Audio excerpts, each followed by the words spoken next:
Morning students. So today we are going to see about punishments. What do you mean by punishment? You are very familiar with the word punishment. ചെറുപ്പം മുതലേ നമ്മളെല്ലാവരും കേട്ട് വരുന്നതും അതേപോലെ തന്നെ ചെറുതായിട്ടെങ്കിലും നമ്മൾ feel ചെയ്തിട്ടുണ്ടാവും എന്താണ് പണിഷ്മെൻ്റ് എന്നുള്ളത് അല്ലേ? സ്കൂളിലായാലും വീടുകളിൽ നിന്നായാലും നമുക്കൊക്കെ ചെറിയ രീതിയിലെങ്കിലും പണിഷ്മെൻ്റ് എന്താണെന്നുള്ളത് നമ്മൾ ഫീൽ ചെയ്തിട്ടുള്ള ആൾക്കാരാണ് നമ്മൾ ഓരോരുത്തരും. പണിഷ്മെൻ്റ് എന്നുള്ള വാക്ക് കേൾക്കുമ്പോൾ നമുക്കൊരു ചെറിയൊരു പേടിയുണ്ടാവും അല്ലേ? എന്തിനാണ് ഈ പണിഷ്മെൻ്റ് എന്നുള്ളത് കൊണ്ടുവന്നിട്ടുള്ളത്? പണിഷ്മെൻ്റ് എപ്പോഴും അതിൻ്റെ മെയിൻ മോട്ടീവ് എന്താണെന്നുണ്ടെങ്കിൽ to make oneself correct. നമ്മളെ തെറ്റിൽ നിന്ന് അല്ലെങ്കിൽ നമ്മൾ തെറ്റ് ചെയ്തിട്ടുണ്ടെങ്കിൽ ആ തെറ്റിൽ നിന്ന് നമ്മൾ റിലീവ് ചെയ്ത് ഒരു റൈറ്റ് ആക്ഷനിലേക്ക് ലീഡ് ചെയ്യുന്നതാണ് പണിഷ്മെൻ്റ് എന്ന് പറയുന്നത്. പക്ഷേ ഒരുപാട് പണിഷ്മെൻ്റ് കിട്ടിക്കഴിഞ്ഞാൽ ആ കുട്ടികളുടെ മനസ്സ് മുഴുവൻ തളർന്നു പോകും. അപ്പോൾ ഒരുപാട് പണിഷ്മെൻറ്റ്സിലേക്ക് നമ്മൾ ഒരിക്കലും പോകരുത്. അപ്പോൾ ഇവിടെ എന്താണ് HRMൽ എന്താണ് പണിഷ്മെൻറ്റിന് ഇമ്പോർട്ടൻസ് വരുന്നത്? സ്കൂൾസും കോളേജസും വീടുകളും മാത്രമല്ല തെറ്റ് ചെയ്താൽ പണിഷ്മെൻറ്റ് കൊടുക്കേണ്ടത്. ഈവൻ ഡിസിപ്ലിനറി ആക്ഷൻ്റെ ഭാഗമായിട്ട് every industry or every organisation അവർക്കും അവരുടേതായ പണിഷ്മെൻറ്റ്സ് ഉണ്ട്. So punishments always is not to hurt somebody. It is always to make oneself correctness. ഒരു കറക്റ്റ്നെസ്സിലേക്ക്, ഒരു തിരുത്തലിലേക്ക്, വീണ്ടും ഒരു റീബർത്തിലേക്ക് നയിക്കുന്നതാണ് പണിഷ്മെൻ്റ് എന്ന് പറയുന്നത്. ഓക്കെ, സോ പണിഷ്മെൻ്റ് എങ്ങനെയാവണം? പിന്നത്തെ നമ്മുടെ അടുത്ത ഭാഗം എന്ന് പറയുന്നത് പണിഷ്മെൻ്റ് എങ്ങനെയാവണം. പണിഷ്മെൻ്റ് എങ്ങനെയാവണം എന്നുള്ള ചോദ്യത്തിന് ഒരൊറ്റ ഉത്തരമുള്ളൂ. According to the nature of offence, അതിനെ ബേസ് ചെയ്തിട്ടാണ് നമ്മൾ പണിഷ് ചെയ്യേണ്ടത്. According to the nature of the offence, നമ്മൾ ഏത് ടൈപ്പ് ഓഫ് ഒഫൻസ് ആണോ ചെയ്യുന്നത് ആ ഒഫൻസിൻ്റെ ഗ്രാവിറ്റി അനുസരിച്ചിട്ടാണ് എപ്പോഴും നമ്മൾ എന്ത് ചെയ്യേണ്ടത്? പണിഷ്മെൻറ്റ് ഫിക്സ് ചെയ്യേണ്ടത്. എനിക്ക് ഈ ഒരു പണിഷ്മെൻറ്റിൻ്റെ കാര്യം അല്ലെങ്കിൽ ഈ ഒരു ഇതിൻ്റെ കാര്യങ്ങളൊക്കെ പറഞ്ഞു വന്നപ്പോൾ ഒരു ചെറിയൊരു സംഭവമാണ് ഓർമ്മ വരുന്നത്. റീസെൻ്റ്ലി നമ്മുടെ TV പ്രോഗ്രാമിലൊരു ദിവസം ഇന്നസെൻറ്റ്, നിങ്ങൾക്ക് എല്ലാവർക്കും അറിയാം ഇന്നസെൻറ്റ് എന്ന മലയാളം ആക്ടറിനെ കുറിച്ചിട്ട് ആളുടെ ഒരു ചെറിയൊരു ഇൻ്റർവ്യൂ ഉണ്ടായിരുന്നു. അപ്പോൾ ആൾ പറഞ്ഞ ഒരു ചെറിയൊരു ഭാഗമാണ്, ആളുടെ ലൈഫിൽ ഉണ്ടായിട്ടുള്ള ഒരു ചെറിയൊരു ഭാഗമാണ് ഞാൻ നിങ്ങളോട് ഇതിനെ റിലേറ്റ് ചെയ്ത് ഷെയർ ചെയ്യാനായിട്ട് വിചാരിക്കുന്നത്. അപ്പോൾ അതിലെന്താ ഉണ്ടായെന്നുണ്ടെങ്കിൽ, ഈ ഇന്നസെൻ്റ് സ്കൂളിൽ പഠിക്കുന്ന സമയത്ത് he was in 7th standard or something. അപ്പോൾ ഈ എക്സാമിനേഷൻ കഴിഞ്ഞിട്ട് സാധാരണ നമുക്കറിയാം സ്കൂൾസിലെ എക്സാമിനേഷൻസ് കഴിഞ്ഞാൽ അവരുടെ പ്രോഗ്രസ് റിപ്പോർട്ട് റെഡിയാക്കുന്ന ഒരു ക്രൈറ്റീരിയ ഉണ്ട് അല്ലേ? ഈ പ്രോഗ്രസ് റിപ്പോർട്ട് കിട്ടിയ മാർക്കിനെ ബേസ് ചെയ്തിട്ട് പാസ് മാർക്കാണെന്നുണ്ടെങ്കിലും അത് ഫെയിൽ മാർക്കാണെന്നുണ്ടെങ്കിലും പ്രോഗ്രസ് റിപ്പോർട്ടിൽ കൃത്യമായിട്ട് അത് രേഖപ്പെടുത്തി പാരൻസിൻ്റെ സിഗ്നേച്ചർ. ഇന്നത്തെ കാലത്താണ് പാരൻസിനോട് അവർ സ്കൂളുകളിലേക്കോ അല്ലെങ്കിൽ കോളേജുകളിലേക്കോ വന്ന് സൈൻ ചെയ്യണം എന്ന് പറയുന്നത്. പണ്ട് അങ്ങനെയല്ല, കുട്ടികളുടെ കയ്യിൽ കൊടുത്തയക്കുകയാണ് ചെയ്യുക. സോ ക്വാർട്ടർലി എക്സാമിനേഷൻ, ഹാഫ് എക്സാമിനേഷനൊക്കെ കഴിഞ്ഞാൽ അവർ ഈ ഹോളിഡേയ്സ് കഴിഞ്ഞ് വരുമ്പോൾ ഈ പേപ്പറൊക്കെ കിട്ടിക്കഴിഞ്ഞാൽ അവർ വീട്ടിലേക്ക് കൊടുത്തയച്ച് നമ്മൾ ഈ റിപ്പോർട്ട് കാർഡ് കൊണ്ടുവരുന്നൊരു സിറ്റുവേഷൻ. അപ്പോൾ അതിൽ എല്ലാ കുട്ടികളും, ഒരുവിധം കുട്ടികളും പാസ്സായിട്ടുള്ള കുട്ടികളൊക്കെ വളരെ ഹാപ്പി ആയിട്ട് റിപ്പോർട്ട് കാർഡ് കൊണ്ട് പോകുന്ന ആൾക്കാരുണ്ട്. ഇന്നസെൻറ്റിന് കുറച്ച് വിഷമമുണ്ട് വീട്ടിൽ കൊണ്ടുപോകാനായിട്ട്. കാരണം പ്രോഗ്രസ് റിപ്പോർട്ട് തുറന്നു കഴിഞ്ഞാൽ എല്ലാം ചുവപ്പ് വര മാത്രമേ ഉള്ളൂ, എല്ലാം റെഡിങ് കൊണ്ട് അണ്ടർലൈൻ ചെയ്തേക്കാണ്. എല്ലാത്തിലും 1, 0 ഈ ഒരു റേഞ്ചിലാണ് മാർക്ക്, 2, 3 കാര്യങ്ങളൊക്കെയാണ് അതിൽ മാർക്കുള്ളത്. He was afraid. എങ്ങനെ വീട്ടിൽ കൊണ്ടുപോയിട്ട് എങ്ങനെ അപ്പച്ചൻ്റെ അടുത്ത് ഇത് കൊണ്ടുപോയി കാണിക്കും, എങ്ങനെ സിഗ്നേച്ചർ മേടിക്കും എന്നുള്ള ഒരു ടെൻഷനിലാണ് ആൾ അന്നത്തെ ദിവസം മുഴുവനായിരുന്നത്. പക്ഷേ ആളുടെ ചേച്ചിമാർക്കും ചേട്ടന്മാർക്കും എല്ലാവർക്കും അറിയാം റിപ്പോർട്ട് കാർഡ് കിട്ടിയിട്ടുണ്ട്. So they were also eagerly waiting, എപ്പോഴാണ് ഫാദറിൻ്റെ അറ്റാക്ക് ഈ മകൻ്റെ നേർക്കുണ്ടാവുക എന്നുള്ളത് കാത്തിട്ടാണ് എല്ലാവരും കൂടി ഇരിക്കുന്നത്. കാരണം ഒരാളിനെ ഹെറാസ് ചെയ്യാൻ അല്ലെങ്കിൽ ഒരാളിനെ പണിഷ് ചെയ്യാനോ ഒരാളിനെ ചീത്ത പറയാനോ നമുക്ക് കിട്ടിയൊരവസരം എല്ലാവരും കൂടി ചിലപ്പോൾ ഒരുമിച്ച് നിന്ന് ചീത്ത പറയുന്നൊരു സിറ്റുവേഷൻ ഉണ്ടാവാറുണ്ട്. അപ്പോൾ അതേപോലെ എല്ലാവരും വെയിറ്റ് ചെയ്തുകൊണ്ട് നിൽക്കുകയാണ്, എങ്ങനെയാണ് ഇത് ഉണ്ടാവാൻ പോകുന്നത്, എവിടെയാണ് പൊട്ടിത്തെറിക്കാൻ പോകുന്നത്, എന്തൊക്കെയാണെന്നുള്ളത്. അപ്പോൾ ദ നെക്സ്റ്റ് ഡേ എന്താ പറയുക, സ്കൂളിലേക്ക് പോകണം. അപ്പോൾ ഇതിൻ്റെ ലാസ്റ്റ് ഡേറ്റാണ്. ഇത്രയും നാൾ മാർക്കിൻ്റെ കാര്യമോ പേപ്പർ കിട്ടിയ കാര്യമോ ഒന്നും ആൾ വീട്ടിൽ പറഞ്ഞിട്ടില്ല. സോ ഈഗർലി എന്ത് പണിഷ്മെൻ്റാണ് the father is going to give this particular child എന്നുള്ളത് എല്ലാവരും ഈഗർലി നോക്കിക്കൊണ്ടിരിക്കുന്ന സമയത്താണ് പ്രോഗ്രസ് റിപ്പോർട്ടും കൊണ്ട് ആളെല്ലാം ഒരു ഉച്ചനേരം എന്ന് പറയുമ്പോൾ അവിടെ എല്ലാവരും പല പല റൂമുകളിലായിട്ട് എല്ലാവരും ഒന്ന് ചെറിയൊരു ഉറക്കത്തിലേക്ക് പോകുന്ന ഒരു നേരമാണ്. അപ്പോൾ അങ്ങനെ എല്ലാവരും ഉറങ്ങാനായിട്ട് പോയ സമയത്ത് എന്നാൽ ശരി, ഇപ്പോൾ അപ്പച്ചൻ ഒറ്റയ്ക്കായിരിക്കും, പതുക്കെ പോയിട്ട് കാര്യങ്ങൾ പറഞ്ഞ് എങ്ങനെയെങ്കിലും പ്രോഗ്രസ് റിപ്പോർട്ടിൽ ഒപ്പ് മേടിക്കാം എന്ന് വിചാരിച്ച് നിന്നിട്ട് ആൾ എന്ത് ചെയ്യുന്നു, പ്രോഗ്രസ് റിപ്പോർട്ട് കൊണ്ടുപോകാനായിട്ട് പ്രോഗ്രസ് റിപ്പോർട്ട് ഒന്നും കൂടി ഒന്ന് തുറന്ന് നോക്കുമ്പോൾ അതിൽ ആളുടെ അപ്പച്ചൻ അവിടെ ഒപ്പിട്ട് വെച്ചിട്ടുണ്ട്. അപ്പോൾ അത് കണ്ടപ്പോൾ എന്താ പറയേണ്ടതെന്ന് ആൾക്ക് മനസ്സിലാവണില്ല, ഒന്നും പറയാൻ വാക്കുകളില്ല, കണ്ണുകളൊക്കെ നിറഞ്ഞൊഴുകാനായിട്ട് തുടങ്ങി. അപ്പോൾ ഇങ്ങനെ ആയിരിക്കണം ഒരു പാരൻറ്റ് എന്നാണ് ആളുടെ അന്നത്തെ ഒരു സ്പീച്ചിലുണ്ടായിരുന്നത്. കുട്ടികൾക്ക് തെറ്റ് പറ്റാം, അല്ലെങ്കിൽ അവരെ പണിഷ് ചെയ്യുന്ന അല്ലെങ്കിൽ അവരെ കറക്റ്റ് ചെയ്യുന്ന രീതികളുണ്ട്. ഇതിപ്പോൾ ഒരു വീട്ടിൽ ഉണ്ടായിട്ടുള്ളൊരു സംഭവമാണ്. ഇങ്ങനെ തന്നെ എല്ലാ വീടുകളിലും സംഭവിക്കണമെന്നില്ല. എത്രയോ വീടുകളിൽ 99% മേടിച്ചാലും ബാക്കി 1% മേടിക്കാത്തതിൻ്റെ പേരിൽ വഴക്ക് പറയുന്ന എത്രയോ പാരൻസ് ഉണ്ട്. ഇന്ന് മക്കളെല്ലാം പഠിച്ച് മാർക്ക് മേടിക്കുന്നത് അവർക്ക് വേണ്ടിയല്ല, അവരെ പാരൻസിന് വേണ്ടിയിട്ടാണ്, അല്ലെങ്കിൽ പാരൻസിനെ പേടിച്ചിട്ടാണ് മാർക്ക് മേടിക്കുന്നത്. അങ്ങനെ ഒരിക്കലും എഡ്യൂക്കേഷൻ ആ ഒരു ലെവലിലേക്ക് തരം താഴ്ന്നു പോകരുത്. നമുക്ക് പഠിക്കണം എന്നുള്ള ആഗ്രഹം നമുക്കുണ്ടെന്നുണ്ടെങ്കിൽ നമ്മൾ ഓട്ടോമാറ്റിക്കലി ആ ലൈനിലേക്ക് വരും. എല്ലാവരും അതിൽ എന്താ പറയുക 100% മേടിക്കണമെന്നില്ല, ചില കുറവുകൾ എല്ലാവർക്കും ഉണ്ടാവും. അപ്പോൾ അതിനെ ബേസ് ചെയ്തിട്ട് നമ്മുടെ ടാലൻസ്, നമ്മുടെ സ്കിൽസ് അതിനെ ബേസ് ചെയ്തിട്ട് നമുക്ക് ചിലപ്പോൾ ചില ഫീൽഡിൽ നമ്മൾ നല്ലോണം ഫ്ലറിഷ് ആവാനായിട്ട് നമുക്ക് പറ്റും. ചിലപ്പോൾ ചില ഫീൽഡിൽ നമുക്ക് ഒന്നുമില്ലാത്തൊരവസ്ഥയിലേക്ക് നമ്മളെത്തും. അപ്പോൾ ഇവിടെ പണിഷ്മെൻറ്റ് എന്ന് പറയുമ്പോൾ അത് എങ്ങനെയാവണം? ഇപ്പം നമ്മൾ പണിഷ്മെൻ്റ് എന്ന് പറഞ്ഞാൽ നമ്മൾ ഏതിനെ ബേസ് ചെയ്തിട്ട് കൊടുക്കുക? According to the offence, nature of the offence. ഏത് സിറ്റുവേഷനിലാണ്, എങ്ങനെയാണ് ഒഫൻസ് ഉണ്ടായത്, അതിനെ ബേസ് ചെയ്തിട്ട്, അതിൻ്റെ ഗ്രാവിറ്റി ബേസ് ചെയ്തിട്ടാണ് we are going to punish that person. ഒരാളുടെ സ്വയം രക്ഷയ്ക്ക് വേണ്ടിയിട്ട് ചെയ്യുമ്പോൾ അബദ്ധവശാൽ എന്തെങ്കിലും സംഭവിച്ചു കഴിഞ്ഞാൽ അതിനെ പാർഡൺ ചെയ്യാവുന്നതാണ് അക്കോർഡിംഗ് ടു ദി സിറ്റുവേഷൻ.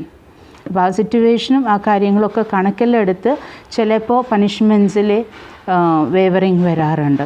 അപ്പോൾ എപ്പോഴാണ് ഈ വേവറിങ് സംഭവിക്കുന്നത്? ഇതിനൊക്കെ അടിസ്ഥാനം എന്ന് പറയുന്നത് നേച്ചർ ഓഫ് ദി ഒഫൻസ് ആണ്. അപ്പോൾ ഞാൻ പറഞ്ഞു വന്നതിൽ നമ്മൾ എങ്ങനെയായിരിക്കണം ഒരു പാരൻറ്റ്, അല്ലെങ്കിൽ നമ്മൾ എന്തിനു വേണ്ടിയിട്ടാണ് പഠിക്കുന്നത് എന്നുള്ള കാര്യങ്ങളെക്കുറിച്ചൊന്ന് ജസ്റ്റ് ഒന്ന് പറഞ്ഞു എന്ന് മാത്രം. ഓക്കെ, അപ്പോൾ നമുക്ക് പണിഷ്മെൻറ്റ്സ് എന്ന് പറയുന്നത് according to the nature of the ഒഫൻസിനെ ബേസ് ചെയ്തിട്ടാണ് we are going to punish. Okay, അപ്പോൾ ഈ പണിഷ്മെൻറ്റിൽ എത്ര ടൈപ്പ് ഉണ്ട്? മെയിനായിട്ട് 2 ടൈപ്പാണ് നമുക്കിതിൽ വരുന്നത്. ഒന്ന് minor punishments and second one is major punishments. മൈനർ പണിഷ്മെൻറ്റ്സിൽ യു ആർ ഹാവിങ് 4 കാറ്റഗറീസ്. 4 കാറ്റഗറീസിൽ വരുന്നത് ഒന്ന് oral reprimand, second one is written reprimand, third one is loss of privileges and fourth one fine. അപ്പോൾ 4 കാര്യങ്ങളാണ് വരുന്നത്. ഒന്ന് oral, second one is written, third one is loss of privileges and fourth one is fine. അപ്പോൾ എന്താണ് oral റെപ്രിമെൻറ്റ്? ചെറിയ രീതിയിലുള്ള എന്തെങ്കിലും mistakes, ചിലപ്പോൾ എന്താ പറയുക minor mistakes, very minor mistakes, uniform ശരിക്കിടാണ്ടായിരിക്കാം. നമ്മുടെ പോലീസ് സ്റ്റേഷനിൽ നോക്കുകയാണെന്നുണ്ടെങ്കിൽ എവറി പോലീസ് മെന്നും എങ്ങനെ ഡ്രസ്സ് ചെയ്യണം എന്നുള്ളത് കൃത്യമായിട്ടുള്ളൊരു ഫോർമാറ്റ് ഉണ്ട്. നമ്മൾ പല ഫിലിംസിലും നമ്മൾ കണ്ടിട്ടുണ്ട്. ചിലരത് വളരെ അൺടൈഡി ആയിട്ട് ഡ്രസ്സ് ചെയ്യുന്ന രീതി, ചിലർ ഷർട്ട് ഇൻ ചെയ്യുന്ന രീതി, ചില ആൾക്കാരത് പുറത്തേക്ക് ഇട്ടിട്ട് അതേപോലെ ക്യാപ്പ് മര്യാദയ്ക്ക് വയ്ക്കാതെ, ഓരോന്നിനും അതിൻ്റേതായ ഒരു സ്റ്റാൻഡേർഡ് ഉണ്ട്. ഓരോ ഓർഗനൈസേഷനും അതിൻ്റേതായ സ്റ്റാൻഡേർഡ് മെയിൻറ്റെയിൻ ചെയ്യുന്നുണ്ട്. അപ്പോൾ ഈ യൂണിഫോംസ് എന്ന് പറയുന്നത് ചിലപ്പോൾ നമ്മുടെ സേഫ്റ്റി മെഷേഴ്സ് ആയിരിക്കാം. ഈ സേഫ്റ്റി മെഷേഴ്സ് ലംഘിച്ചാൽ പോലും എന്തെങ്കിലും സംഭവിച്ചു കഴിഞ്ഞാൽ ദാറ്റ് എംപ്ലോയിക്കാണ് അതിൻ്റെ നഷ്ടം വരുന്നത്. അപ്പോൾ അത് വരാതിരിക്കാനായിട്ട് സാധാരണ ഓർഗനൈസേഷനിൽ കയറി കഴിഞ്ഞാൽ യൂണിഫോം മസ്റ്റാന്നുള്ളത് പറയും. ഇനി വേറെ ചില സിറ്റുവേഷൻസിൽ നമ്മൾ വേറെ എന്തെങ്കിലും മൈനറായിട്ടുള്ള എന്തെങ്കിലും ഒരു ഡിസൊബീഡിയൻസ് ചെയ്യുകയാണെന്നുണ്ടെങ്കിൽ അതിന് സാധാരണ ആ പർട്ടിക്കുലർ എംപ്ലോയിയുടെ ഇമ്മീഡിയറ്റ് സൂപ്പർവൈസർ ആരെങ്കിലും ഉണ്ടെന്നുണ്ടെങ്കിൽ അവരാണ് എന്ത് ചെയ്യുക, ഓറലായിട്ടൊരു വാർണിംഗ് കൊടുക്കുക. ഓക്കെ, അപ്പോൾ അത് ഒരു മൈനർ മിസ്റ്റേക്കാണ്. ഈ മൈനർ മിസ്റ്റേക്കിന് നമുക്ക് കൊടുക്കാവുന്ന ഏറ്റവും മൈനർ പണിഷ്മെൻറ്റ് എന്ന് പറയുന്നത് first giving the oral warning. That is the very first warning എന്ന് പറയുന്നത്. സെക്കൻഡ് വൺ എന്ന് പറയുന്നത് റിട്ടൺ റെപ്രിമെൻറ്റ്. റിട്ടൺ റെപ്രിമെൻറ്റ് എന്ന് പറയുന്നത് വീണ്ടും ആ എംപ്ലോയി ദ സെയിം മിസ്റ്റേക്സ് ചെയ്യുകയാണെന്നുണ്ടെങ്കിൽ ആ കാര്യങ്ങൾ ഒരു ഫോർമൽ സ്റ്റേജിലേക്ക് പോവാണ്. വീണ്ടും റിപ്പീറ്റഡായിട്ട് റോങ് ആക്ഷൻ തന്നെ നേരത്തെ പറഞ്ഞ എംപ്ലോയി വീണ്ടും ചെയ്യുകയാണെന്നുണ്ടെങ്കിൽ പിന്നെ അതിൻ്റെ പ്രൊസീജിയർ മാറുകയാണ്. പിന്നെ അതിൻ്റെ പ്രൊസീജിയർ എന്ന് പറയുന്നത് ഒരു ഒഫീഷ്യൽ പ്രൊസീജിയറിലേക്ക് വരികയാണ്. ഒഫീഷ്യൽ പ്രൊസീജിയറിൻ്റെ ഫസ്റ്റ് സ്റ്റെപ്പാണ് നമുക്ക് റിട്ടൺ റെപ്രിമെൻഡായിട്ട് വരുന്നത്. സോ നമ്മൾ എന്താ ചെയ്യണമെന്നുണ്ടെങ്കിൽ നമ്മൾ പറയാൻ ഉദ്ദേശിച്ച കാര്യങ്ങൾ നമ്മൾ റിട്ടൺ ആയിട്ട് നമ്മൾ എഴുതി കൊടുക്കുന്ന ഒരു രീതി. It is the first formal stage of corrective discipline. When employees go on repeating the offences and do not try to improve upon their habits, then written reprimand is issued.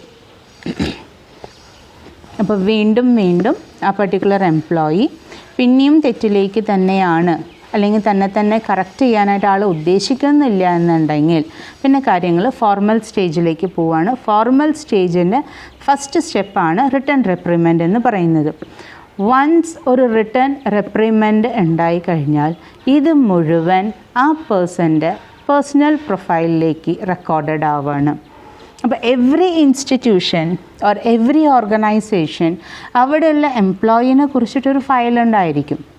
ആ ഫയലിലേക്കാണ് നമ്മൾ എന്ത് ചെയ്യുന്നത്, ആ പേഴ്സണിന് കൊടുക്കുന്ന അല്ലെങ്കിൽ ആ പേഴ്സൺ ചെയ്യുന്ന ഓരോ തെറ്റുകളിലും മീതിയും നമ്മൾ എടുക്കുന്ന ഡിസിപ്ലിനറി ആക്ഷൻ എന്തെങ്കിലും ഉണ്ടെന്നുണ്ടെങ്കിൽ, ഏതെങ്കിലും രീതിയിൽ മെമ്മോ ഇഷ്യൂ ചെയ്തിട്ടുണ്ടെങ്കിൽ, എന്തെങ്കിലും ഒരു കാര്യത്തിന് എക്സ്പ്ലനേഷൻ ചോദിച്ചിട്ടുണ്ടെങ്കിൽ, if it is in written form ഈ കാര്യങ്ങൾ മുഴുവൻ ആ പർട്ടിക്കുലർ പേഴ്സൻ്റെ ഫയലിലേക്കാണ് പോകുന്നത്. അപ്പോൾ അങ്ങനെ ആ ഫയലിൽ ഈ കൊടുക്കുന്ന റിട്ടൺ റെപ്രിമെൻറ്റിൻ്റെ ഒരു കോപ്പി റെക്കോർഡഡ് ആണ്. സോ ഫസ്റ്റ് ബ്ലാക്ക് മാർക്ക് നമുക്ക് അവിടെ വീഴും. മനസ്സിലാവുന്നുണ്ടോ? അപ്പോൾ ഇതിലെ the substantial punishment may be given later. The reprimand mentions what are the privileges taken away and what major punishment may be given if subordinate continues the offense.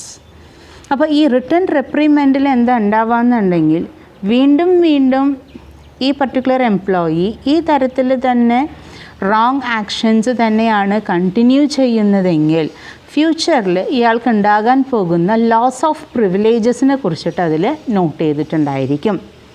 Second thing is that is എന്താ പറയുക, അതിൽ കൊടുക്കാവുന്ന major punishment എന്തായിരിക്കും എന്നുള്ളതും അതിൽ note ചെയ്തിട്ടുണ്ടായിരിക്കും. അപ്പോൾ written റെപ്രിമെൻറ്റിൽ എന്താ ഉണ്ടാവുക, വീണ്ടും വീണ്ടും നിങ്ങൾ ഈ ഒഫൻസ് തന്നെ ചെയ്യുകയാണെന്നുണ്ടെങ്കിൽ ഭാവിയിൽ നിങ്ങളുടെ കയ്യിൽ നിന്ന് നിങ്ങൾ അനുഭവിച്ചുകൊണ്ടിരിക്കുന്ന കുറച്ച് പ്രിവിലേജെങ്കിലും നമ്മൾ എടുത്തു മാറ്റുന്നതായിരിക്കും. സെക്കൻഡ് തിങ്, സബ്സ്റ്റാൻഷ്യൽ ആയിട്ടുള്ള ഒരു പണിഷ്മെൻറ്റ് എന്തായിരിക്കും എന്നുള്ളതും നമ്മളതിൽ റെഫർ ചെയ്തിട്ടുണ്ടായിരിക്കും. ഇതാണ് റിട്ടൺ റെപ്രിമെൻറ്റിൽ കൊടുത്തിട്ടുണ്ടായിരിക്കാം. അപ്പോൾ ഫസ്റ്റ് സ്റ്റേജ് എന്താണ്? ഓറൽ റെപ്രിമെൻറ്റ്. അപ്പോൾ മൈനർ മിസ്റ്റേക്സിന് ഏറ്റവും മൈനർ പണിഷ്മെൻറ്റ് കൊടുക്കാവുന്ന എന്താണ്? ഒരു ഓറൽ വാർണിംഗ് ആണ്. സെക്കൻഡ് തിങ് ഈസ് വീണ്ടും റിപ്പീറ്റേറ്റീവ് ആയിട്ടുള്ള ഈ ഒരു റോങ് ആക്ഷൻ തന്നെയാണെന്നുണ്ടെങ്കിൽ പിന്നെ നമ്മൾ എന്ത് ചെയ്യാം? ഫോർമൽ സ്റ്റേജിലേക്ക് കടക്കാണ്. ഫോർമൽ സ്റ്റേജിൽ നമുക്കുള്ളത് എന്താണ്? റിട്ടൺ റെപ്രിമെൻ്റ് ആണ് ഫോർമൽ സ്റ്റേജിൻ്റെ ഫസ്റ്റ് സ്റ്റെപ്പ് എന്ന് പറയുന്നത്. അപ്പോൾ റിട്ടൺ ഓർഡറാണ് നമ്മൾ പ്രൊവൈഡ് ചെയ്യുന്നത്. Okay, and then third one is loss of privileges. മൂന്നാമത്തെ പണിഷ്മെൻറ്റ്, മൈനർ പണിഷ്മെൻറ്റിൽ വരുന്നത് തന്നെയാണ് എന്ത്? Loss of privileges. അപ്പോൾ ഓരോ എംപ്ലോയീസിനും according to the work performance അവർക്ക് നമ്മൾ ഓരോ പ്രിവിലേജസ് കൊടുത്തിട്ടുണ്ടായിരിക്കും. The employees may be enjoying one or more privileges. അപ്പോൾ if that particular person is making any offense, or if he goes on repeating the same offense in spite of oral warning and after written warning, രണ്ടും കിട്ടിയതിന് ശേഷം ഇതേപോലത്തെ offence തന്നെയാണ് ചെയ്യുന്നതെങ്കിൽ third one, some privileges will be taken away from him. അപ്പോൾ this person, ഈ particular employee enjoy ചെയ്തുകൊണ്ടിരിക്കുന്ന ചില privileges, one of the privilege for example എന്ന് പറയുകയാണെന്നുണ്ടെങ്കിൽ ചിലപ്പോൾ അയാൾക്ക് ദാറ്റ് ഈസ് യാത്ര ചെയ്യാനായിട്ട് കമ്പനിയുടെ വക കാറ് കൊടുത്തിട്ടുണ്ടായിരിക്കാം. സോ അയാൾ ചെയ്തിട്ടുള്ള ഒഫൻസിനെ ബേസ് ചെയ്തിട്ട് വേണമെന്നുണ്ടെങ്കിൽ ആ ഫെസിലിറ്റി അവർ പിൻവലിച്ചേക്കാം. അതല്ലാന്നുണ്ടെങ്കിൽ ഒരു വർഷത്തെ ബോണസ് പിൻവലിച്ചേക്കാം, ഇൻക്രിമെൻറ്റുകൾ പിൻവലിച്ചേക്കാം. അതൊക്കെ കുറച്ചുകൂടി മേജറായിട്ടാണ്. അപ്പോൾ ഇതിൽ ആ വ്യക്തി എൻജോയ് ചെയ്യുന്ന എന്തെങ്കിലും എക്സ്ട്രാ പ്രിവിലേജസ്, ചിലപ്പോൾ ഒരു പർട്ടിക്കുലർ തിങ്ങിൻ്റെ ഹെഡായിരിക്കാം. അപ്പോൾ ഹെഡ് എന്നുള്ളൊരു സ്ഥാനം അവിടുന്ന് മാറ്റി സാധാരണ ഒരു ഗ്രേഡ് എംപ്ലോയിയിലേക്ക് വേണമെന്നുണ്ടെങ്കിൽ മാറ്റാം. അപ്പോൾ ഇങ്ങനെ എന്തെങ്കിലും രീതിയിലുള്ള പണിഷ്മെൻറ്റ്സ് അവിടെ സംഭവിക്കാം. ഓക്കെ, അതാണ് ലോസ് ഓഫ് പ്രിവിലേജസിൽ വരുന്നത്. If the employees commit some serious offenses, then the organization stops certain privileges enjoyed by him in the organization.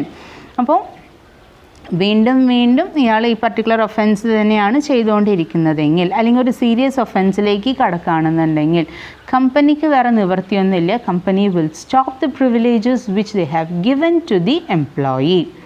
And fourth one is fine. Sometimes the company may fine the employees for the commitment of certain offences. This amount should be deducted from his wages.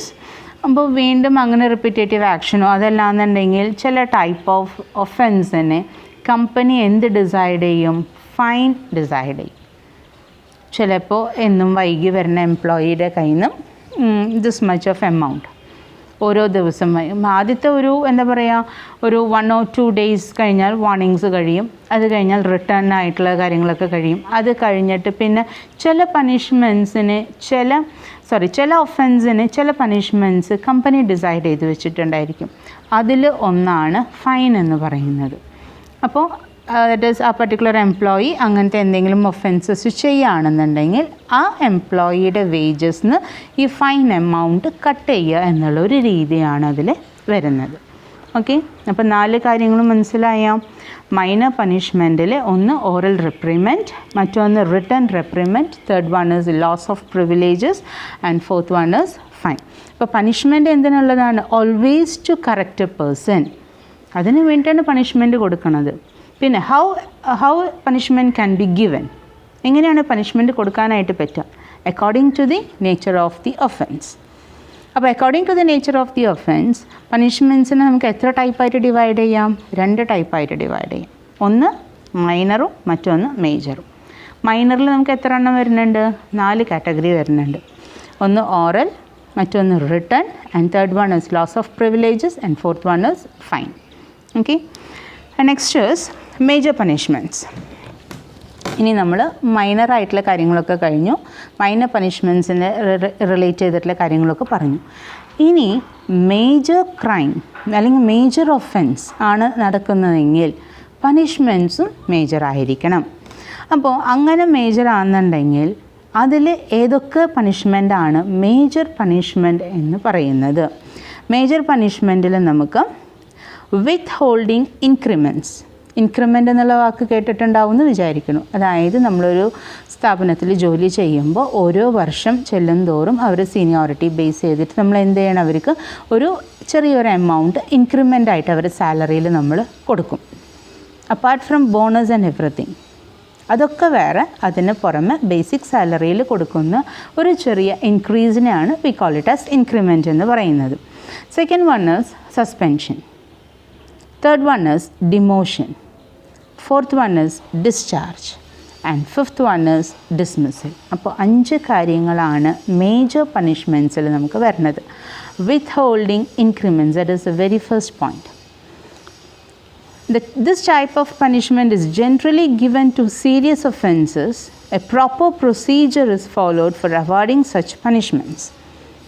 So, serious offences അവരുടെ ഓർഗനൈസേഷനിൽ ചെയ്യുകയാണെന്നുണ്ടെങ്കിൽ അതിലെ ഒരു major punishment തന്നെയാണ് ആ പേഴ്സൻ്റെ increment cut ചെയ്യുക എന്ന് പറയുന്നത്. ഒരു എന്താ പറയുക, ഒരു ഗവൺമെൻറ് എംപ്ലോയീനെ കുറിച്ചൊക്കെ പറയുമ്പോൾ ആ ഗവൺമെൻറ് എംപ്ലോയിക്ക് ഒരു വർഷത്തെ ഇൻക്രിമെൻറ്റ് കട്ടാവുക എന്ന് പറയുമ്പോൾ may be 1000 or 2000 rupees increase ആയിരിക്കാം. പക്ഷേ ഒരു മാസത്തെ ഇൻക്രീസ് അല്ല, നമുക്ക് 12 മന്ത്സിൻ്റെ ഇൻക്രീസാണ് അവിടെ കട്ടായി പോണത്. അപ്പോൾ വലിയൊരു നഷ്ടം തന്നെയാണ് അയാൾക്ക്, അല്ലേ? ഫിനാൻഷ്യലി വലിയൊരു ലോസ് തന്നെയാണ്. അപ്പോൾ ഒരു മേജർ പണിഷ്മെൻറ്റിൻ്റെ അല്ലെങ്കിൽ മേജർ പണിഷ്മെൻറ്റ് ഭാഗമായിട്ട് ഒരു മേജർ ഒഫൻസ് ഉണ്ടായിക്കഴിഞ്ഞാൽ, ഒരു സീരിയസ് ഒഫൻസ് ഉണ്ടായിക്കഴിഞ്ഞാൽ ആദ്യം നമ്മൾ ചെയ്യുക എന്താണ്, അയാളുടെ ഇൻക്രിമെൻറ്റ്സ് കട്ട് ചെയ്യുക എന്നുള്ളതാണ്. Second one is suspension. The employees may be suspended for his offences for a period. It extends the severity of the offence. നമ്മൾ ഈ സസ്പെൻഷൻ എന്ന് പറയുന്നത് 2 കാര്യങ്ങളിനെ ബേസ് ചെയ്തിട്ടാണ്. ഒരു എന്താ പറയുക, ഒരു മാൻ ഹാൻഡ്ലിങ് ഉണ്ടായി, ഒരു പുഷ് ആൻഡ് പുൾ ഉണ്ടായി. സേ ഫോർ എക്സാമ്പിൾ ഇപ്പോൾ ഒരു കോളേജ് എന്ന് പറയുന്ന ഒരു സീൻ, അവിടെ ഒരു ഉന്തും തള്ളും ഉണ്ടായി, അല്ലെങ്കിൽ കുട്ടികൾ തമ്മിൽ പരസ്പരം ഒന്ന് വഴക്കടിച്ചു. നമ്മൾ ആ സീനിൽ നമ്മൾ കണ്ടിട്ടുള്ള കുട്ടികളിനെ നമ്മൾ എന്ത് ചെയ്യും, സസ്പെൻഡ് ചെയ്യും വിത്ത് പെൻഡിങ് എൻക്വയറി. അങ്ങനെയാണ് സസ്പെൻഷൻ ലെറ്റർ അവർക്ക് അടിച്ചു കൊടുക്കുക. So and so person is suspended from the institution with and pending enquiry. അപ്പം നമ്മൾ എന്തിനാണ് ആ ഒരു പർട്ടിക്കുലർ സസ്പെൻഷൻ അവിടെ കൊടുക്കുന്നത്?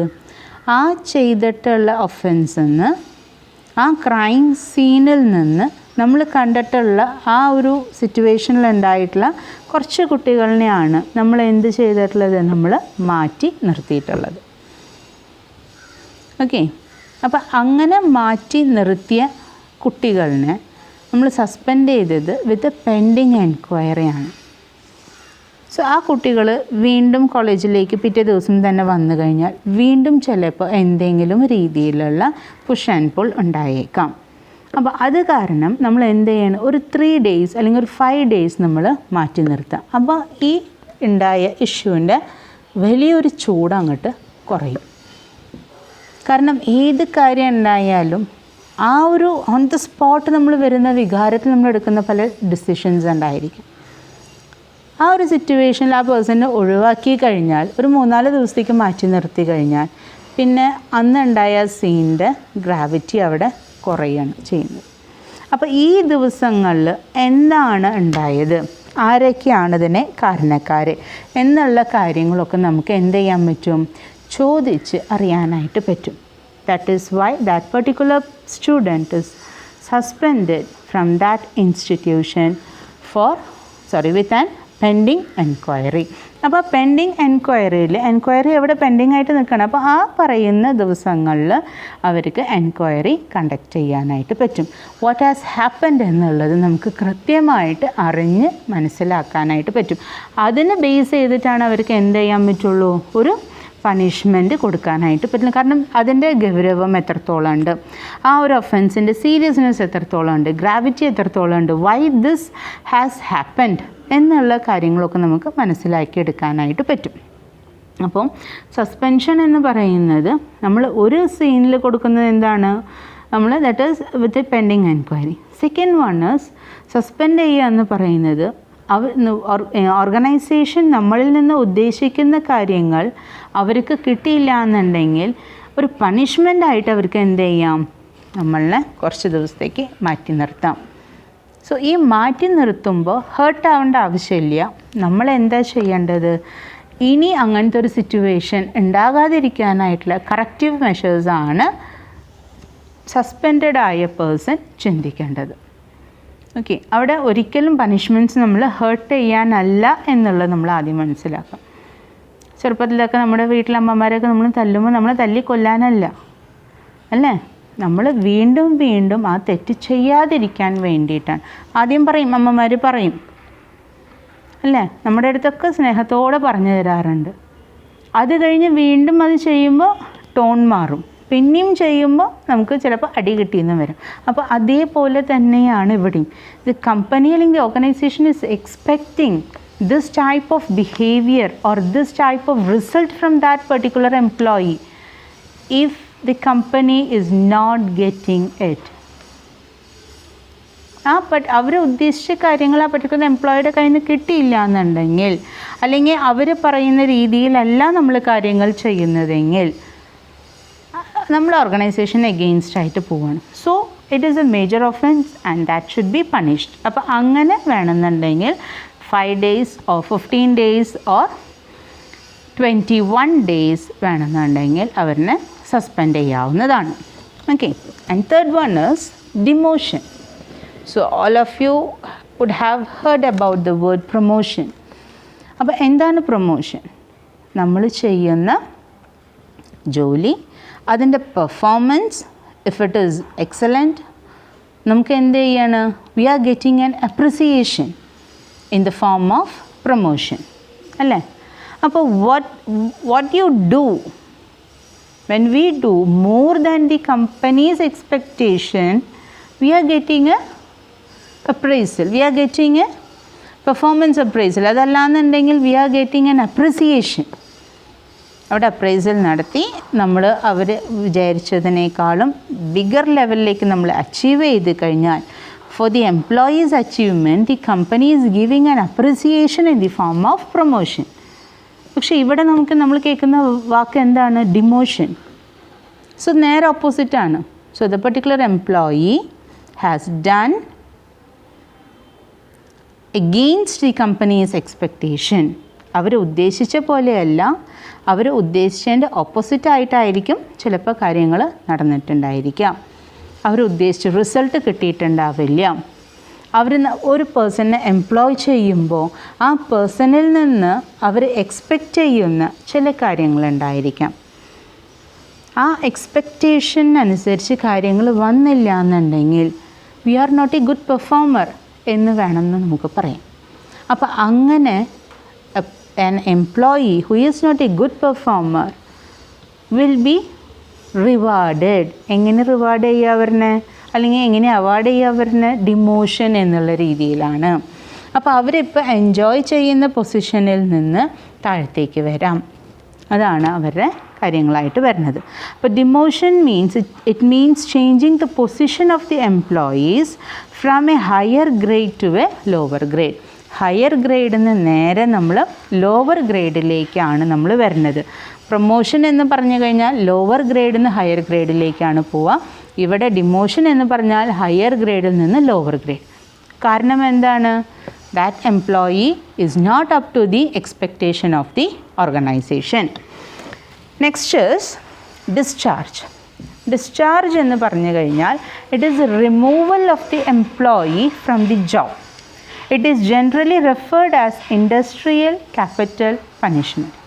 ഇപ്പം ചില കാര്യങ്ങളെക്കുറിച്ച് അന്വേഷിക്കാനായിട്ട് ഇപ്പോൾ പോലീസ്മാൻ ഏതെങ്കിലും ഒരു പർട്ടിക്കുലർ ഗ്രൂപ്പിന് അവരൊരു ഗ്രൂപ്പ് ഫോം ചെയ്യും. ഒരു ക്രൈം ഉണ്ടായി കഴിഞ്ഞാൽ ദിസ് പേഴ്സൺ ദാറ്റ് പേഴ്സൺ എന്ന് പറഞ്ഞിട്ട് ആ ക്രൈം ഇൻവെസ്റ്റിഗേറ്റ് ചെയ്യാനായിട്ട് ഒരു ഗ്രൂപ്പിനെ അവർ ഫോം ചെയ്യും.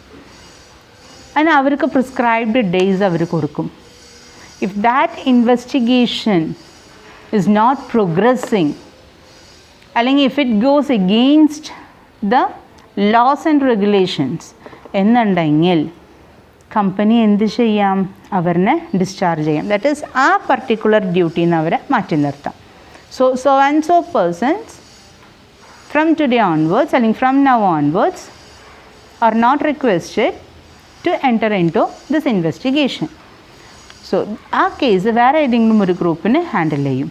ഈ പേഴ്സൺ ആ പർട്ടിക്കുലർ ഇതിൽ നിന്ന് അവർ ഡിസ്ചാർജ് ചെയ്യും. ഓക്കെ, അങ്ങനെ വേണമെന്നുണ്ടെങ്കിൽ നമുക്ക് ഒരു രീതിയിലുള്ള പണിഷ്മെൻറ്റ് കൊടുക്കാം. Next is the last thing. Company the major പണിഷ്മെൻറ്റിൻ്റെ ഏറ്റവും അവസാനം കൊടുക്കാവുന്ന ഒരു പണിഷ്മെൻറ്റാണിത്. ഒരു വലിയ ഒരു രീതിയിലേക്കൊന്നും പോകേണ്ട ആവശ്യമില്ല. അതായത് നിവർത്തിയില്ല, നമുക്ക് കമ്പനിക്ക് ആ പേഴ്സണിനെ വെച്ചുകൊണ്ട് മുന്നോട്ട് പോകാനായിട്ട് നിവർത്തിയില്ല എന്നുള്ളൊരു സിറ്റുവേഷൻ വരുമ്പോൾ മാത്രമാണ് the company will take this type of decision, dismissal. It is a maximum punishment given to an employee for his serious offenses committed in the organization. Organizationally commit ചെയ്തിട്ടുള്ള സീരിയസ് ഒഫൻസസിനെ മാക്സിമം പണിഷ്മെൻറ്റ് കൊടുക്കാവുന്നതാണ് dismissal എന്ന് പറയുന്നത്. The person loses his job. This type of punishment is rarely given. അപ്പോൾ ഇങ്ങനത്തെ ഒരു ഒഫൻസിലേക്ക് പോകാനായിട്ട് അത്ര എളുപ്പം ആരും എത്തില്ല. കാരണം മൈനർ മിസ്റ്റേക്സ്, മേജർ മിസ്റ്റേക്സ്, തെറ്റ് ചെയ്യാത്തവരൊന്നും ആരുമില്ല അല്ലേ. അപ്പോൾ അവരെ നമുക്ക് തെറ്റ് ചെയ്തവരെന്ന് വിചാരിച്ച് നമുക്ക് കൂടുതൽ സോഫ്റ്റ് കോർണർ കൊടുക്കാൻ പറ്റുമോ? ഇല്ല. Some people may misuse it. അപ്പോൾ അത് കാരണം a person who has done any offense, that person should be surely punished according to the nature of the offense. അപ്പോൾ ഏറ്റവും ലാസ്റ്റ് സ്റ്റേജിൽ എടുക്കുന്ന ഒരു മേജർ പണിഷ്മെൻ്റാണ് അല്ലെങ്കിൽ മേജർ ആക്ഷനാണ് ഡിസ്മിസൽ എന്ന് പറയുന്നത്. ഒരു മൈനർ മിസ്റ്റേക്കിന് നമ്മൾ ഒരിക്കലും ഡിസ്മിസൽ കൊടുക്കില്ല. മൈനർ മിസ്റ്റേക്സിന് നമ്മളെ കറക്റ്റ് ചെയ്ത് നമ്മൾ എന്നിട്ടും കറക്റ്റ് ആയില്ല, നമ്മൾ അപ്പോഴും we are doing the same wrong thing എന്നുണ്ടെങ്കിൽ മാത്രമാണ് അവരെന്ത് ചെയ്യുള്ളൂ, ഒരു മേജർ പണിഷ്മെൻറ്റിനെ കുറിച്ച് ചിന്തിക്കുള്ളൂ. മേജർ പണിഷ്മെൻറ്റിൽ നമ്മൾ ഡിസ്കസ് ചെയ്ത കാര്യങ്ങൾ എന്തൊക്കെയായിരുന്നു? വിത്ത് ഹോൾഡിങ് ദി ഇൻക്രിമെൻറ്റ്സ് കട്ട് ചെയ്യുക, ഫിനാൻഷ്യൽ ലോസ് അയാൾക്ക് ഉണ്ടാക്കി കൊടുക്കുക അല്ലേ. ഞാൻ പറഞ്ഞില്ലേ, ഒരു 2000 റുപ്പീസിന് ഇൻക്രീസാണ് എവറി ഇയർ, ഒരു മിനിമം ഇൻക്രീസാണ് ഒരു ഗവൺമെൻറ് എംപ്ലോയിക്ക് വരുന്നതെങ്കിൽ 24,000 ആണ് അയാൾക്ക് വരാൻ പോകുന്ന ഫിനാൻഷ്യൽ ലോസ് എന്ന് പറയുന്നത്. Second thing is suspension. Major ഒഫൻസിലൊരു ഭാഗമാണ് സസ്പെൻഷൻ. ഇനി നമ്മൾ ഉദ്ദേശിച്ച രീതിയിൽ നമുക്ക് തന്നിട്ടുള്ള അസൈൻമെൻറ്റ് നമ്മൾ ക്ലിയർ ആയിട്ട് നമ്മൾ ചെയ്തിട്ടില്ല, വി മേ ബി ഡിമോട്ടഡ്. പ്രൊമോട്ടഡ് അല്ല അവിടെ വരിക, ഡിമോട്ടഡ്. നമ്മളെ ഹയർ ഗ്രേഡിൽ നിന്ന് ലോവർ ഗ്രേഡിലേക്ക് കൊണ്ടുവരിക. ആൻഡ് ഫോർത്ത് വൺ എന്ന് പറയുന്നത്, ചില ഡ്യൂട്ടീസ് നമ്മൾ ഏൽപ്പിച്ചിട്ടുണ്ടായിരിക്കും, ആ ഡ്യൂട്ടീസ് അതിൻ്റെ പെർഫോമൻസ് പ്രോപ്പർ അല്ല എന്നുണ്ടെങ്കിൽ ആ ഡ്യൂട്ടീസിൽ നിന്ന് നമ്മളെ ഡിസ്ചാർജ് ചെയ്യും, നമ്മളെ മാറ്റി നിർത്തും. ഇനി പിന്നെ നമ്മൾ ആ ഡ്യൂട്ടീസ് ചെയ്യേണ്ട ആവശ്യം, നമുക്ക് അതിനേക്കാളും വേറെ ഏതെങ്കിലും ഒരു ഡ്യൂട്ടീസിലേക്കായിരിക്കും അവർ തരാം. And last one, if the offence is very very major, will take the final decision about the dismissal. അപ്പോൾ ഇത്രയും കാര്യങ്ങളാണ് പണിഷ്മെൻറ്റിനെ കുറിച്ചിട്ട് നമുക്ക് പറയാനുള്ളത്. അപ്പോൾ എന്താണ് പണിഷ്മെൻറ്റിൻ്റെ ടൈപ്പ് എത്രയാണെന്നുള്ളതാണ്. അപ്പം മെയിനായിട്ട് മൈനറും മേജറാണ് നമ്മളിവിടെ കവർ ചെയ്തത്. നെക്സ്റ്റ് എന്ന് പറയുന്നത് ഒരു സ്റ്റാൻഡേർഡ് ഡിസിപ്ലിനറി പ്രൊസീജിയറാണ്. നമ്മൾ ഈ ഡിസിപ്ലിനറി പ്രൊസീജിയറിനെ കുറിച്ചിട്ട് കഴിഞ്ഞ പല ക്ലാസ്സുകളിലും നമ്മൾ കേട്ടിട്ടുണ്ട്, എന്താണ് ഒരു ഡിസിപ്ലിനറി പ്രൊസീജിയർ എന്നുള്ളതൊക്കെ. അപ്പോൾ ഇവിടെയും നമുക്കൊരു സ്റ്റാൻഡേർഡ് ഡിസിപ്ലിനറി പ്രൊസീജിയറിൽ എന്താണ് വരുന്നത്? അപ്പോൾ ഇതിലെ മെയിനായിട്ട് ദ സ്റ്റാൻഡേർഡ് ഡിസിപ്ലിനറി പ്രൊസീജിയറിന് 3 സ്റ്റേജസ് ആണ്. It has 3 stages. First thing is complaint in writing, second thing is meeting with the employee, and third one is appeal. 3 കാര്യങ്ങളാണ്. അപ്പോൾ ആദ്യം എന്ന് പറയുന്നത് കംപ്ലയിൻറ്റ് ഇൻ റൈറ്റിംഗ്. ഒരു പേഴ്സൺ എഗെയിൻസ്റ്റായിട്ട് നമ്മൾ കംപ്ലയിൻറ്റ് കൊടുക്കണമെങ്കിൽ പുട്ട് ഇറ്റ് ഇൻ റൈറ്റിംഗ്. കാരണം റൈറ്റിങ്ങിലായി കഴിഞ്ഞാൽ it becomes A record. When any offence or when you have any grievance, when you want to make a complaint, always put it in writing. So every written record is maintained as a record in that particular person's profile. അയാളുടെ ഫയലുകളിലേക്കൊക്കെ ഈ റെക്കോർഡുകൾ കയറിക്കൊണ്ടിരിക്കുകയാണ്. അപ്പോൾ return ആയിട്ടൊരു complaint നമ്മൾ കൊടുക്കുകയാണെന്നുണ്ടെങ്കിൽ it is a serious offense. അപ്പോൾ അതിനെക്കുറിച്ചിട്ട് ഗൗരവമായിട്ട് തന്നെ ഒരു കാര്യം അന്വേഷിക്കും. വെറുതെ ചിലപ്പോൾ നമ്മുടെ സങ്കടം ചിലപ്പോൾ നമ്മുടെ സൂപ്പർവൈസറിൻ്റെ അടുത്ത് നമ്മൾ പറയുകയാണ്, ചിലപ്പോൾ അത് പറഞ്ഞു തീർക്കാവുന്ന കാര്യങ്ങളുണ്ട്, അത് ഓറലിലാണ് വരിക.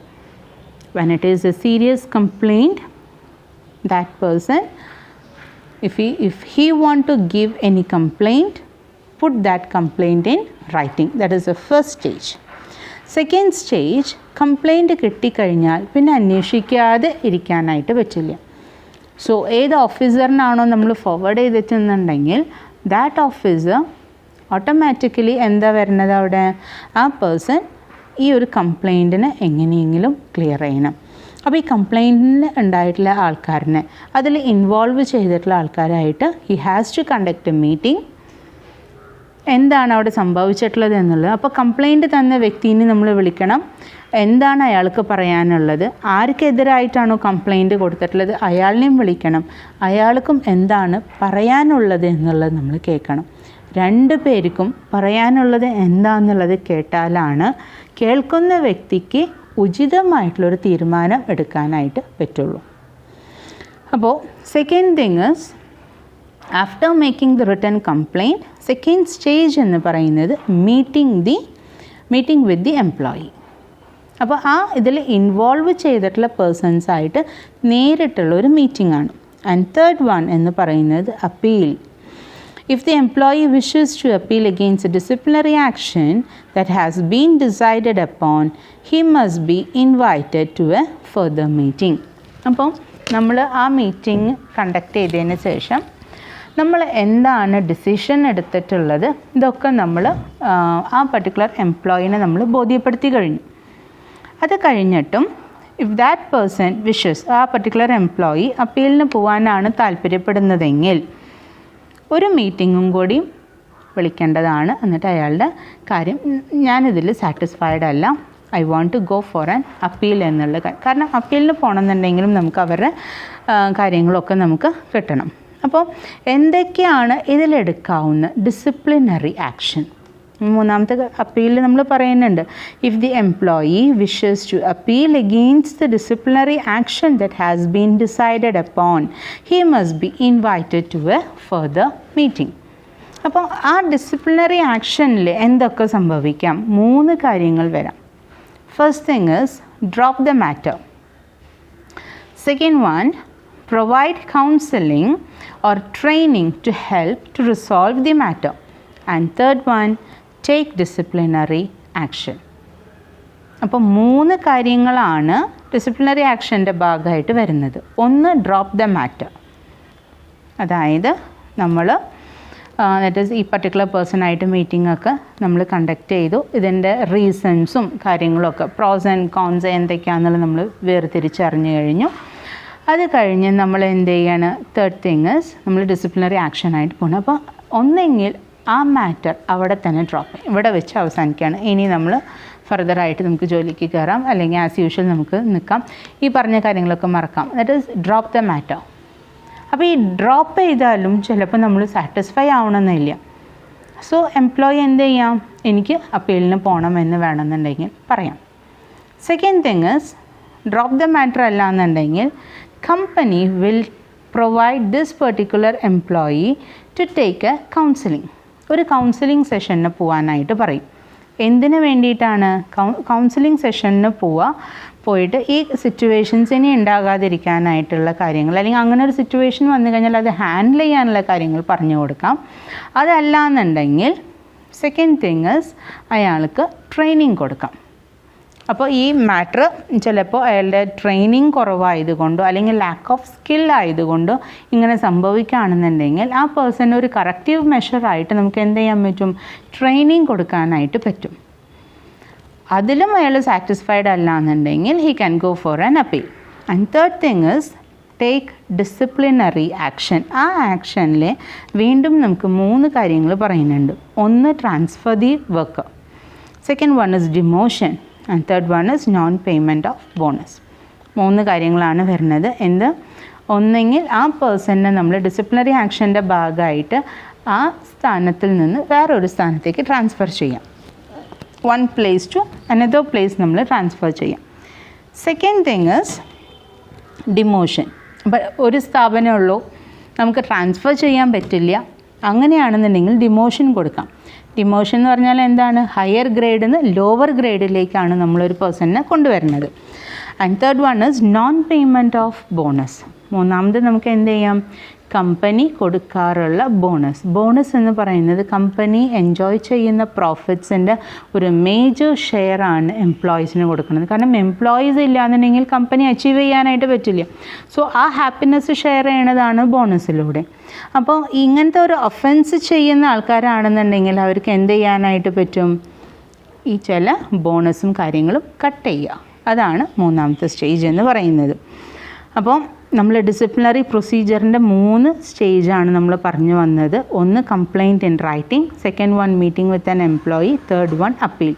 അപ്പീലിൽ വരുന്ന കാര്യങ്ങളാണ് എന്ത്, ഡിസിപ്ലിനറി ആക്ഷൻ. ഡിസിപ്ലിനറി ആക്ഷൻ എന്ന് പറയുന്നത് 3 കാര്യങ്ങളാണ്. Drop the matter, provide counselling or training, and third one is take disciplinary action. Take disciplinary ആക്ഷൻ്റെ ഭാഗമായിട്ട് വരുന്നതാണ് അഗെയിൻ 3 തിങ്സ്. എന്താണ്, ഒന്ന് ട്രാൻസ്ഫർ അല്ലെങ്കിൽ demotion, and third one is non payment of bonus. അപ്പോൾ ഇത്രയുമാണ് പ്രൊസീജിയർ എന്ന് പറയുന്നത്. Next one is factors to consider before deciding any disciplinary action. ഒരു ഡിസിപ്ലിനറി ആക്ഷൻ എടുക്കുന്നതിന് മുമ്പ് എന്തൊക്കെ ഫാക്ടേഴ്സാണ് നമുക്ക് കൺസിഡർ ചെയ്യാനായിട്ട് ഉള്ളത്. Okay, you are having 5 points. First one എന്ന് പറയുന്നത് whether the rules of the organisation indicate what the likely penalty will be as a result of the particular misconduct. Whether the rules of the organization indicate. ആദ്യം തന്നെ organisation disciplinary ആക്ഷനെ കുറിച്ചിട്ട് ഒരു frame work ചെയ്തിട്ടുണ്ടായിരിക്കും. ഒരു ചട്ടക്കൂട് ഏത് സ്ഥാപനത്തിലും ഏത് ഓർഗനൈസേഷനിലും ഏത് ഇൻഡസ്ട്രിയിലും ഉണ്ടായിരിക്കും. ആ ചട്ടക്കൂട്ടിൽ പറഞ്ഞിട്ടുള്ള കുറച്ച് കാര്യങ്ങളുണ്ടായിരിക്കും. ആ കുറച്ച് കാര്യങ്ങളാണ് അതിൻ്റെ റൂൾസ് എന്ന് പറയുന്നത്. ഈ റൂൾസ് എന്താണ് കമ്പനിയിൽ ഫോളോ ചെയ്യുന്നതെന്നുള്ള കാര്യം എംപ്ലോയീസിനെ ബോധ്യപ്പെടുത്തി ഉണ്ടാവണം. അത് എങ്ങനെ ബോധ്യപ്പെടുത്താം, ഒന്നെങ്കിൽ ജോബിനുള്ള ഓഫർ ലെറ്റർ കൊടുക്കുമ്പോൾ the policies, the rules, the standards maintained in the organization can be given to the employee in the written form. ഒരു റിട്ടൺ ഫോമിൽ വേണമെന്നുണ്ടെങ്കിൽ അവർക്ക് എന്ത് കൊടുക്കാം, ദാറ്റ് ഈസ് ആ പർട്ടിക്കുലർ എംപ്ലോയീസിന് നമുക്ക് റിട്ടൺ ഫോമിലുള്ള rules and regulations followed in the organisation എന്ന് പറഞ്ഞിട്ട് കൊടുക്കാവുന്നതാണ്. അതിലും ചില കാര്യങ്ങൾ മേജറായിട്ടുള്ളത് ഹൈലൈറ്റ് ചെയ്ത് കമ്പനിയുടെ എൻട്രൻസിലോ അല്ലെങ്കിൽ എല്ലാവർക്കും കാണാവുന്ന ഒരു വിസിബിലിറ്റി ഉള്ള ഒരു ഏരിയയിൽ നമുക്ക് വേണമെന്നുണ്ടെങ്കിൽ ഒരു ബോർഡിൽ എഴുതി വയ്ക്കാവുന്നതാണ്. എന്ത്, the dos and don'ts in the organisation. അതാണ് ദ വെരി ഫസ്റ്റ് പോയിൻ്റ് എന്ന് പറഞ്ഞത്. Whether the rules of the organisation indicate what the likely penalty will be as A result of the particular misconduct. അപ്പോൾ അങ്ങനെ don't നമ്മൾ ചെയ്യുകയാണെന്നുണ്ടെങ്കിൽ, dawns എന്ന് പറഞ്ഞിട്ടുള്ള കാര്യങ്ങൾ കമ്പനിയിൽ ചെയ്യുന്നുണ്ടെങ്കിൽ അതിൻ്റെ പണിഷ്മെൻറ്റ്സ് എന്തൊക്കെയാണെന്നുണ്ടെങ്കിൽ നമുക്ക് അത് ഇൻഡിക്കേറ്റ് ചെയ്യാവുന്നതാണ്. അപ്പോൾ ഇങ്ങനത്തെ ഒരു ഒഫൻസ് ചെയ്യുമ്പോൾ നമുക്ക് എക്സ്പെക്റ്റ് ചെയ്യാം ഇതാണ് നമുക്ക് കിട്ടാൻ പോകുന്ന പണിഷ്മെൻറ്റ് എന്നുള്ളത്. The penalty imposed in similar cases in the past. അപ്പോൾ ഇങ്ങനത്തെ കേസുകൾ മുമ്പ് ഉണ്ടായിട്ടുണ്ടെങ്കിൽ അതിൽ നമ്മൾ കൊടുത്തിട്ടുള്ള പെനൽറ്റി എന്തൊക്കെയാണെന്നുള്ളത് വേണമെന്നുണ്ടെങ്കിൽ അവർക്കൊരു ഇൻഫർമേഷൻ എന്നുള്ള രീതിയിൽ പ്രൊവൈഡ് ചെയ്യാം. Third one is the employees disciplinary record, general work record, work experience, position and length of service. അപ്പോൾ എംപ്ലോയീസിൻ്റെ റെക്കോർഡ് എടുത്ത് നോക്കിക്കഴിഞ്ഞാൽ, ഞാൻ പറഞ്ഞില്ലേ നേരത്തെ നമ്മൾ പറഞ്ഞ കാര്യങ്ങളെല്ലാം നമ്മൾ ചെയ്യുന്ന ഓരോ റിട്ടേൺ കാര്യങ്ങളും അയാളുടെ ഫയലിലേക്കാണ് പോണത് എന്നുള്ളത്. അപ്പോൾ ഒരു പേഴ്സൻ്റെ ഫയൽ എടുത്തു കഴിഞ്ഞാൽ ആ പേഴ്സൻ്റെ ലെങ്ത് ഓഫ് സർവീസ്, എത്ര വർഷം ഇയാൾ ജോലി ചെയ്തിട്ടുണ്ട്, അയാളുടെ വർക്ക് എക്സ്പീരിയൻസ്, അയാൾ അച്ചീവ് ചെയ്തിട്ടുള്ള കാര്യങ്ങൾ, അതേപോലെ തന്നെ അയാൾക്ക് കിട്ടിയിട്ടുള്ള പണിഷ്മെൻറ്റ്സ്, ആ കാര്യങ്ങളൊക്കെ ഇതിൽ വരുന്നുണ്ട്. And then any special circumstances which might make it appropriate to adjust the severity of the penalty. ചില സിറ്റുവേഷനിൽ ചില ആൾക്കാർ കമ്പനിയുടെ പ്രോഗ്രസ്സിന് വേണ്ടി അത്രയും വർക്ക് ചെയ്തിട്ടുള്ള ആൾക്കാരായിരിക്കാം. അൺഎക്സ്പെക്റ്റഡ്ലി ഉണ്ടായിട്ടുള്ള ചിലപ്പോൾ ചില ഒഫൻസസ് ആയിരിക്കാം, ചിലപ്പോൾ എക്സ്പെക്റ്റഡ് ആയിട്ടുള്ള ഒഫൻസസ് ആയിരിക്കാം. പക്ഷേ അയാൾ കമ്പനിക്ക് വേണ്ടി ചെയ്തിട്ടുള്ള നല്ല കാര്യങ്ങൾ ഓർത്തിട്ട് നമുക്ക് വേണമെന്നുണ്ടെങ്കിൽ അയാൾക്ക് കൊടുക്കുന്ന പണിഷ്മെൻറ്റ്സിൽ ചില വേവറിങ് വേണമെന്നുണ്ടെങ്കിൽ കൊണ്ടുവരാവുന്നതാണ്.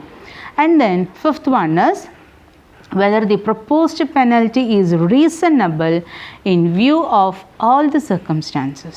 എല്ലാ ഓർഗനൈസേഷനിലും അല്ലെങ്കിൽ എല്ലാ സിറ്റുവേഷനിലും അല്ലെങ്കിൽ എല്ലാ തരത്തിൽ നിന്ന് നോക്കിയാലും നമ്മൾ കൊടുക്കുന്ന പെനൽറ്റി അല്ലെങ്കിൽ നമ്മൾ പ്രപ്പോസ് ചെയ്യുന്ന പെനൽറ്റി എന്ന് പറയുന്നത് ഇസ് ഫെയർ ആൻഡ് ജസ്റ്റ് ആണെന്നുള്ളത് നമ്മളെപ്പോഴും കൺസിഡർ ചെയ്യണം. അപ്പോൾ ഇത്രയും ഫാക്ടേഴ്സാണ് നമുക്ക് ആദ്യം മനസ്സിലാക്കേണ്ടത്. എന്താണ്? ആദ്യം തന്നെ നമ്മൾ എംപ്ലോയീസിനെ കമ്പനീസിൽ ഫോളോ ചെയ്യുന്ന റൂൾസ് ആൻഡ് റെഗുലേഷൻസിനെ കുറിച്ച് ബോധ്യപ്പെടുത്തിയിട്ടുണ്ടോ എന്നുള്ളത് നോക്കാം. സെക്കൻഡ് തിങ് ഈസ് അങ്ങനെ എന്തെങ്കിലും സിമിലർ കേസസ് ഉണ്ടായിട്ട് നമ്മൾ പാസ്റ്റ് റെക്കോർഡ്സിൽ ആർക്കെങ്കിലും ഇതുപോലെ പണിഷ്മെൻറ്റ്സ് കൊടുത്തിട്ടുണ്ടെങ്കിൽ അതൊന്നും കൂടിയും ഹൈലൈറ്റ് ചെയ്യാം. ആൻഡ് തേർഡ് വൺ ഈസ് ഒരു എംപ്ലോയിക്ക് പണിഷ്മെൻറ്റ് ഡിസിപ്ലിനറി ആക്ഷൻ എടുക്കണേക്കാളും മുമ്പ് അയാളുടെ ഫയലിൽ ഉണ്ടാവേണ്ട ചില കാര്യങ്ങളുണ്ട്. അയാളുടെ details, general work record, work experience, length of service, അയാൾ ചെയ്തിട്ടുള്ള അച്ചീവ്മെൻറ്റ്സ് കാര്യങ്ങളൊക്കെ അതിലുണ്ടായിരിക്കും. അതിനെ ബേസ് ചെയ്തിട്ട് ഫോർത്ത് വൺ നമുക്ക് എന്ത് ചെയ്യാം, ചിലപ്പോൾ ചില അഡ്ജസ്റ്റ്മെൻറ്റ് നമുക്ക് ചെയ്യാവുന്നതാണ്, ചില വേവറിങ്ങുകൾ ചെയ്യാവുന്നതാണ്. ആൻഡ് ഫിഫ്ത്ത് വൺ ഈസ് നമ്മളെപ്പോഴും പ്രപ്പോസ് ചെയ്യുന്ന ഒരു പെനൽറ്റി അല്ലെങ്കിൽ ഒരു പണിഷ്മെൻറ്റ് എന്ന് പറയുന്നത് എപ്പോഴും that is in all circumstances നമ്മൾ കൊടുക്കുന്ന പണിഷ്മെൻറ്റ് ഫെയർ ആൻഡ് ജസ്റ്റ് ആണോ എന്നുള്ളത് നോക്കുക. അപ്പോൾ ഇത്രയും കാര്യങ്ങളാണ് ഇന്നത്തെ നമ്മുടെ ക്ലാസ്സിൽ നമ്മൾ ഡിസ്കസ് ചെയ്യുന്നത്. പണിഷ്മെൻ്റ് ഉണ്ട്, അതിൻ്റെ ടൈപ്സ് വന്നിട്ടുണ്ടായിരുന്നു, പിന്നെ അതേപോലെ തന്നെ നമുക്ക് ഡിസിപ്ലിനറി പ്രൊസീജിയർ എന്താണെന്നുള്ളത് നമ്മൾ എന്താണെന്നുള്ളത് നോക്കി. അത് കഴിഞ്ഞിട്ട് നമ്മൾ കൺസിഡർ ചെയ്യേണ്ട ചില ഫാക്ടേഴ്സ്, ഡിസിപ്ലിനറി ആക്ഷൻ എടുക്കണേക്കാളും മുമ്പ് നമ്മൾ കൺസിഡർ ചെയ്യേണ്ട ഫാക്ടേഴ്സ് എന്തൊക്കെയാണെന്നുള്ളതും നമ്മൾ മനസ്സിലാക്കി. ഓക്കെ, അപ്പോൾ ഈ ക്ലാസ്സിൽ എന്തെങ്കിലും ഡൗട്ട് ഉണ്ടെങ്കിൽ ചോദിക്കാം.